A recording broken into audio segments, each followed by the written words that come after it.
Alright, I'm gonna film a quick video on these 64 scale four-wheel drive drifters.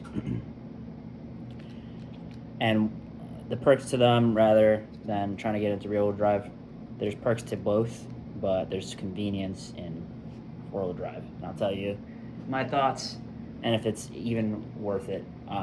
First of all, I think it's worth it based on the price. I mean, it's unbeatable. Like, if you choose the right four-wheel drive drifter, you can do some pretty cool stuff. You know, it's not gyro drifting, but it's pretty cool power sliding. You can change directions pretty good. So we'll get into the more of the features in a bit. Plus, we'll get into the features. Anyway, for the price, I think it's based on your talent, but you can get a lot of fun out of these cars if you choose the right one. Four-wheel drive drifting, I'd say, is more convenient than rear-wheel drive for a couple of reasons. Price is namely one of the most.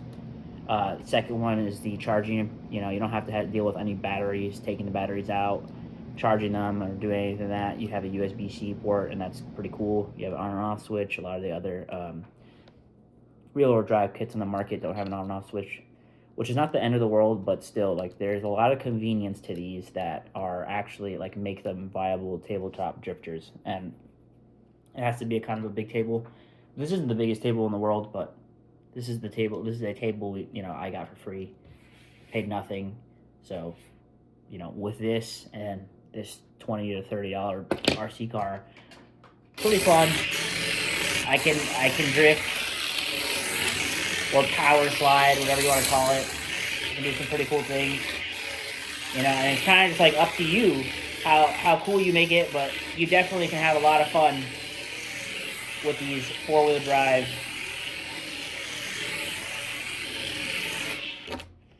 Plus, you get lights. You can ride with the lights on and off. Now, I would like for there to be a bigger selection for bodies, but still. So I think it's supposed to be like a BMW or something. It's whatever. So I'd say, for an entry level, it's not bad. You get 2 speeds. I'll hold the throttle full, and then I'll change the speed to see if you can hear the difference.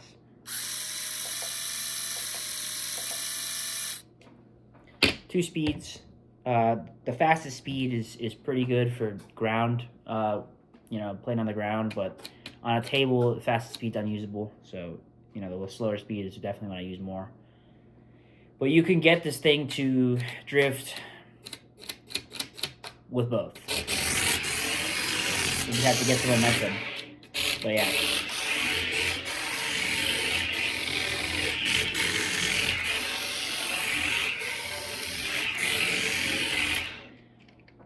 So yeah, with a little momentum, you can get this thing to do some donuts and spin. Again, it's not like sustainable drifting where it's like you can change directions super quickly. You can change directions, but you got to slow down really a lot because this is four-wheel drive. But I just want to make this video because you can make these cars fun if you know what you're doing. And they do have some perks. They do have some rear suspension, tiny bit of front suspension, tiny bit of camber in the front. You can barely tell. Like I said, you get lights, underglow, convenient charging, on and off.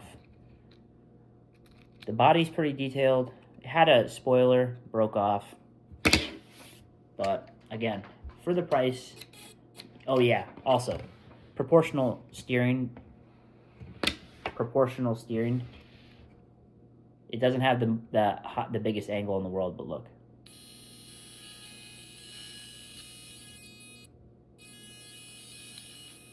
So it is technically proportional. So yeah, lights. You get some suspension. Pretty cool detail. Terrible spoiler. Again, I've seen people on the 1-64 Drift International Facebook profile page talk crap about these, and I'd say that for the price, it's more convenient than getting into rear-wheel drive. Take it from somebody who has already gotten into rear-wheel drive. Again, if you know how to solder and 3D print, you're good to go. You should be able to be drifting in like a day or two if you have all the parts. I don't know how to solder. It's been a pain in the butt to learn. I still want to learn. I'm still trying. and you know, I'd also don't have the most money in the world. So to get into rear-wheel drive, and I don't have a 3D printer, it's been a pain. I've had some success with the Dash 64 kits. I can't wait for the receivers to come in so I can try my DKR kits from Mark II. But yeah, I'd say again, this has been super convenient and fun for me. And also, I don't care if I break these. I care if I break the Dash 64 or whatever kits, any of those rear-wheel drive kits, because it's a pain to fix them. To fix them, you need to know how to solder, and I don't know how to solder. So again, I want to learn, but when I do learn, you'll probably see a lot more videos because I'll be creating more things. But that's going to be a long time from now. Until then, I'm just going to make videos on how to enjoy these cars, you know, to their best ability.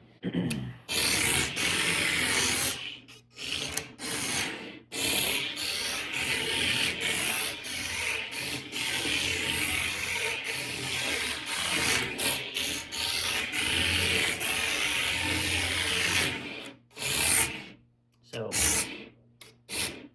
again, kind of as good as you make it.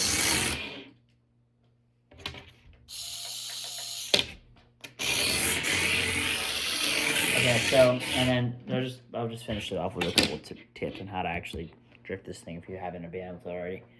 So first of all, smooth surface. You can do it on your floor if it's tile or sometimes wood. Easiest way to initiate a drift is to just hold any direction, full throttle for like a second, and then hit off the throttle, stop the steering, and then throttle again. So I'll show you. So you see it entered like an angled circle with just.